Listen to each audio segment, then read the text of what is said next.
Ningizimu Afrika sanibonani, ngithembe ukuthi abantu bayaphila kumsombuluko. Ngithembe ukuthi abantu ba right.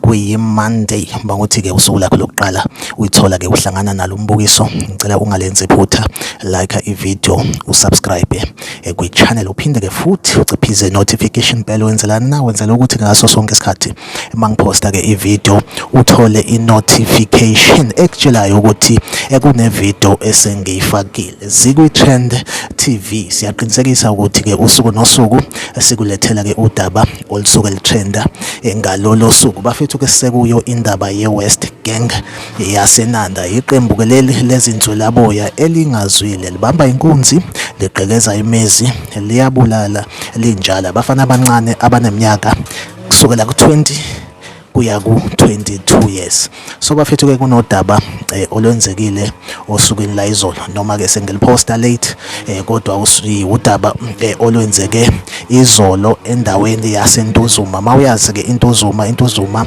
isondelene kakhulu noMashu, iphinde isondelane nayo iNanda, okuyindawo la sazi khona ukuthi iqembu ekuthiwa ke iWest Gang lizinze khona.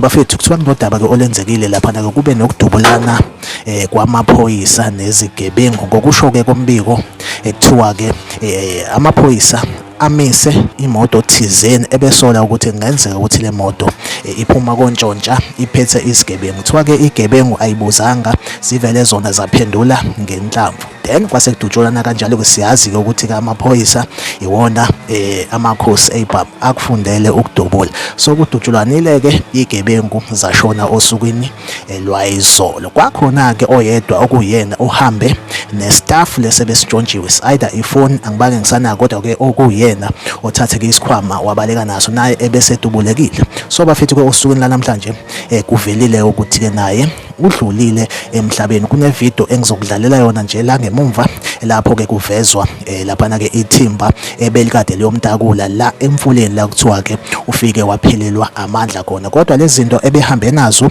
ebebaleke nazo azitholwanga. Kuthiwa ke kusolakala ukuthi ke ngenzeka kunabantu ke futhi ke abafike base bethatha ke lezo impahla.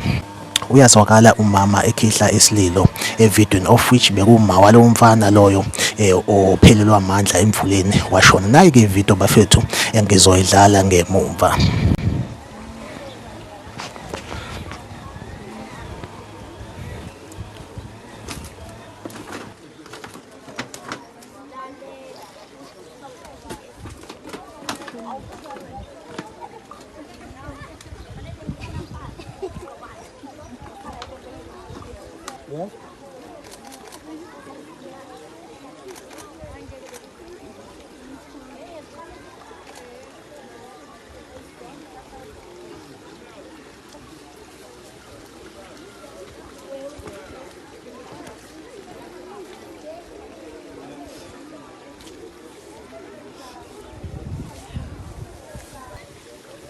Hayi ke ngazowethu, ngithembe ukuthi ke niyibonele ivideo. Ibhlungu kakhulu ukuba umzali nje bafethu, kubhlungu ngalendlela exakayo, cause mawusubona into ekanje wena njengomzali usuke ungekho aware ukuthi ingane yakho yenza lokhu nalokhu okubi emphakathini. Kodwa kuyadabukisa ke bafethu uma sesibona sekwenzeka kanje, sesibona ke umzali ekhala ebona ingane yakhe isilele phansi. So bafethu ke make sure ukuthi ke uyayilike ivideo, uyasubscribe ku channel bena, sohlezi ngikhona ngikuphathele ke indaba eyisuke itrenda usuku nosuku. Ningixolele ke bafethu ngokungaveli evidweni, kunenye yama comments kwenye ivideo ke engeke ngayiposta phambilini bengibonisa ukuthi mfowethu kungcono ukuthi ke uzifihle, since i-channel oyiphushayo ibucayi. Ngamlalela ke lo muntu obecommentile. So bafethu ke that is why ama video ami ngizifihla ubuso ukuze ngingazibeki engcupheni. So bafethu make sure ukuthi uyalike ivideo,